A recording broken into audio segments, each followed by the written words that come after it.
Please welcome our Chief Executive Officer, Leo Pareja.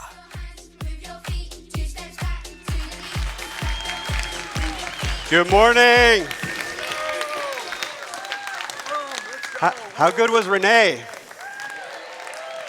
So Renee's been a longtime friend for about 15 years, and it's really cool to come up with your friends and see them grow up into who they become as well. So what he didn't tell you, he's been working with Brian Ellington, and we will be creating unique content with Renee that only exists for eXp agents. How's that sound? All right. So some of you know what my favorite word in the English language is, right? Context. I actually have it on a hat. I wear it on T-shirts when I'm talking to you guys.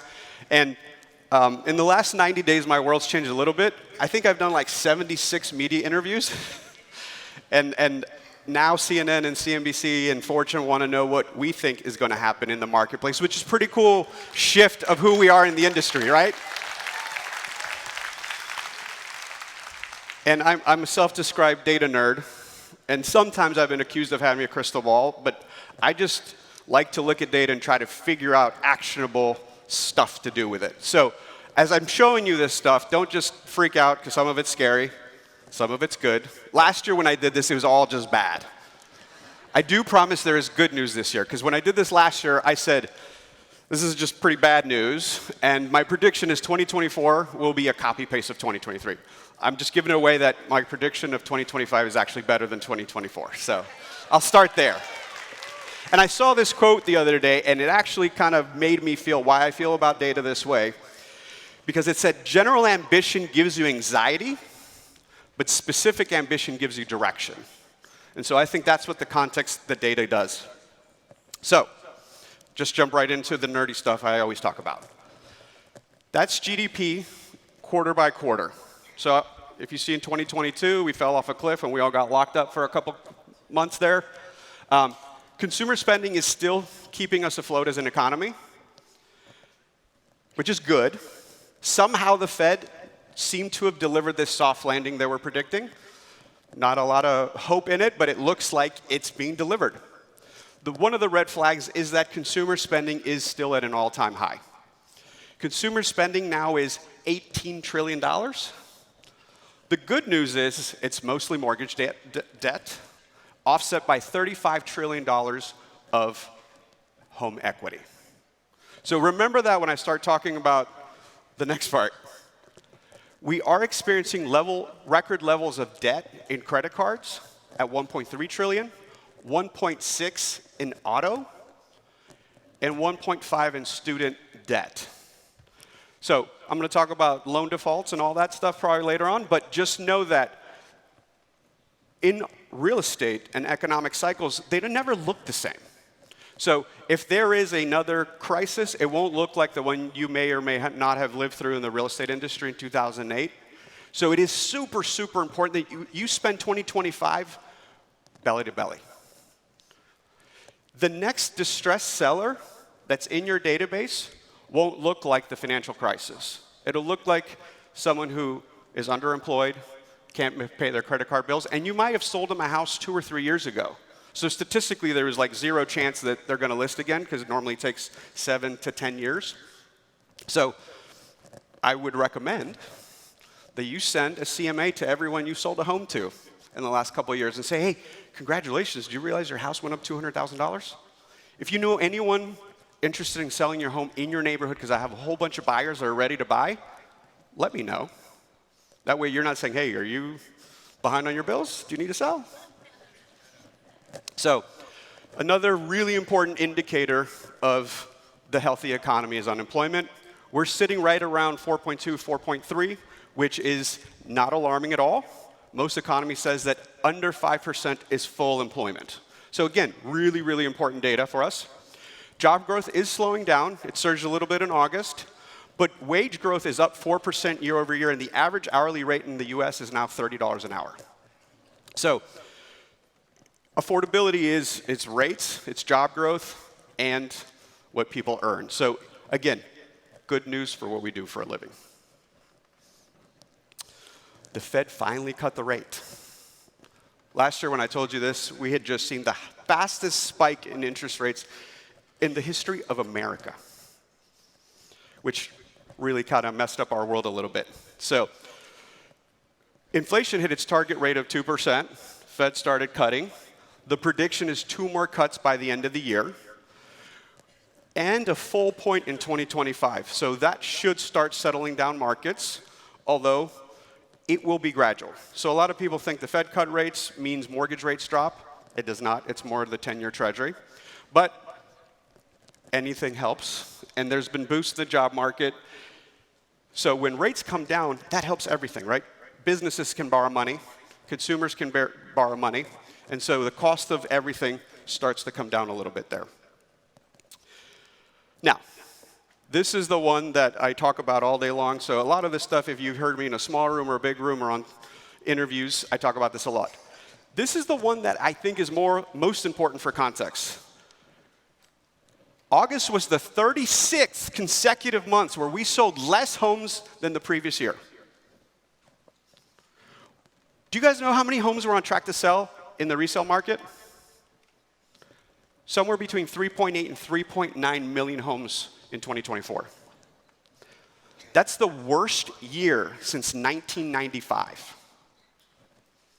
If you sold homes during 08, 09, and 10, this is actually worse, which for you as agents is really confusing because, like, were the restaurants busy?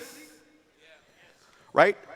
There's demand for everything, but you guys sell homes. We are in a recession of transactions, which really affect your life. That's why I always invite you to have context, because a lot of you, a lot of us, say, it's really hard right now. So I want to congratulate you and applaud you, because you just survived literally the worst year in 35 years. Clap for that.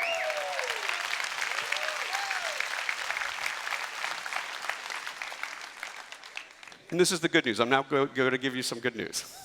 Right? Pending homes are going up. Right? It's a leading indicator, probably 30 or 60, 90 days out. So pending contracts that haven't closed are going up, and it's tied to the rates slipping, which is good.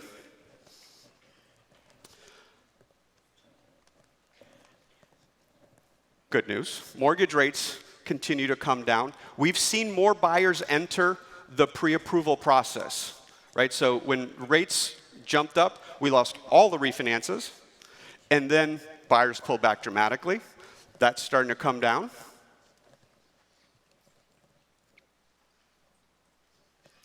Loan applications are getting close to where they were in 2022, but rates need to really come down more, right? We are at 6.25, but guys, we sold homes at 8% a couple months ago last year. It was a dramatic difference of what we were used to for the last 10, 20 years. So again, not quite where they need to be, but they're getting there. In my opinion, that magic rate where it brings people back off the sidelines will be right about 5.5. But there is a lot of dislocation in the market. Normally, the mortgage rates track the 10-year Treasury by about 250 to 300 basis points, where right now, typically that's a 150 basis point difference. So we should see some reprieve as the markets settle down in the next year, get past an election, and hopefully not a couple more wars, because that affects interest rates quite a bit. All right, inventory is back up, finally. We're back up on inventory year over year by 34%. Some of that is due to market slowing down, taking more time to sell. Some of that is because sellers can come to market now. It's still 23% below pre-pandemic levels, but it's coming. It's up 12% over last year, and that'll help buyers have more options. And again, supply is back to 2019 levels in certain states. So Florida, Idaho, and Tennessee, and Texas are back to pre-pandemic levels. Yes, if you sell in those states, you can now actually find homes to show people. Interestingly, those states have seen the lease price appreciation. It's significantly slowed down, but it's what we expected. Now, this is where you have to be the local expert, right? Look at the state of Florida where I live. Florida is completely green. A lot of people, or South Florida, and then other parts of Florida, completely different. So this is where you show your value, especially in this conversation with the NAR changes. You have to know your market. You have to be able to deliver value across the board. Pricing determines inventory, right? So the markets where inventory is rising, pricing is flat to decreasing. Markets where the inventory is tight, price is going up. Okay, this is a part that, again, you write this down to find new transactions. Home sales are the green shoot that we've seen. So we're up over last year. 700,000 homes probably are going to be completely closed in new construction. That's 20% of every transaction this year. Did you guys hear that? 20%? That's substantially higher than average. Average is 10 to 15%.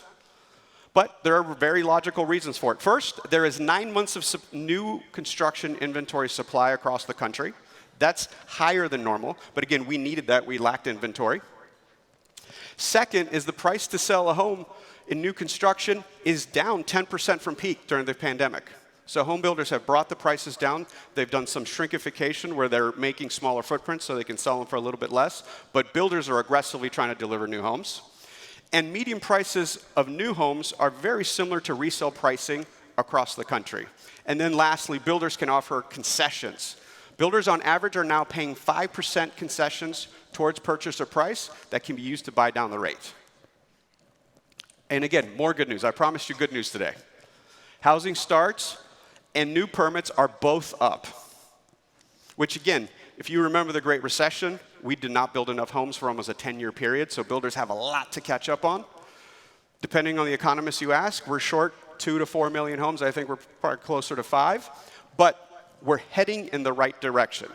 And then overall in the United States, demographics are going the right direction. There's other industrialized countries like Japan that are suffering from population decrease.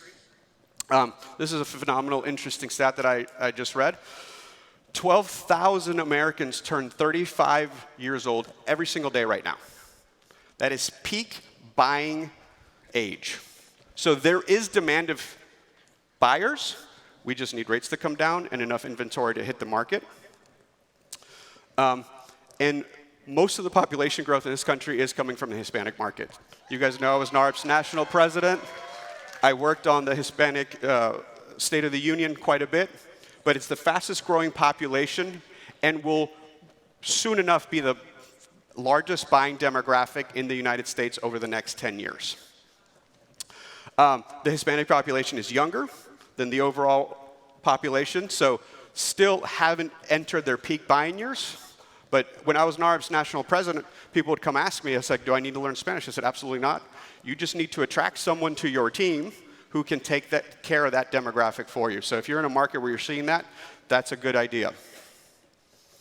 Now, our neighbors to the north, they were getting beat up with us, and they also got good news. The housing market is starting to recover up north, even though we saw a slight decrease in August to July, but sales are the highest level since January and the second highest this year. Sales are still lagging to pre-pandemic levels, but they're gradually trending, and we've bottomed out since 2023. Prices are lower by 4% than they were a year ago in Canada. And the Bank of Canada continues to cut rates to stimulate more demand and could see an increase in pricing again.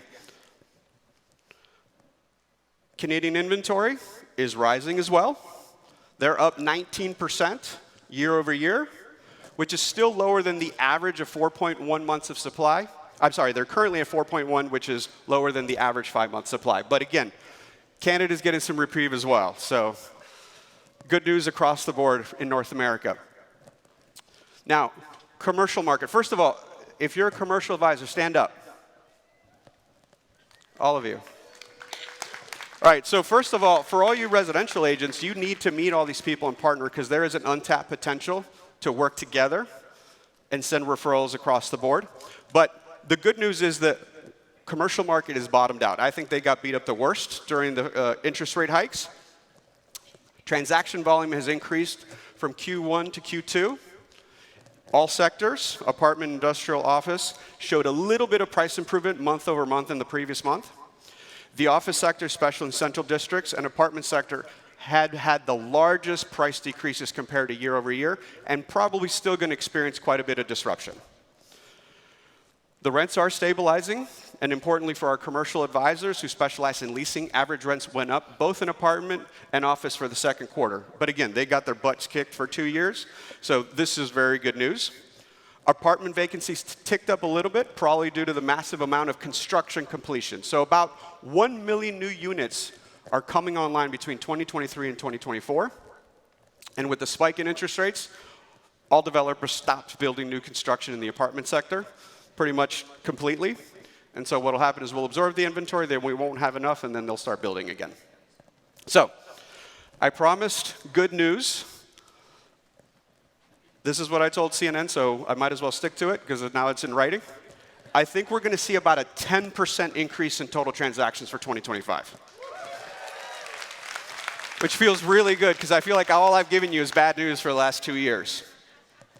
But whether we're talking about the NAR settlement, or we're talking about interest rates, or we're talking about buyer agency agreements or listing agency agreements, you guys do important work. You guide families through the most expensive investment of their lives, which happen to be the most emotional transaction of their lives. It's ranked up there in like the top 10 most stressful things they do in their life.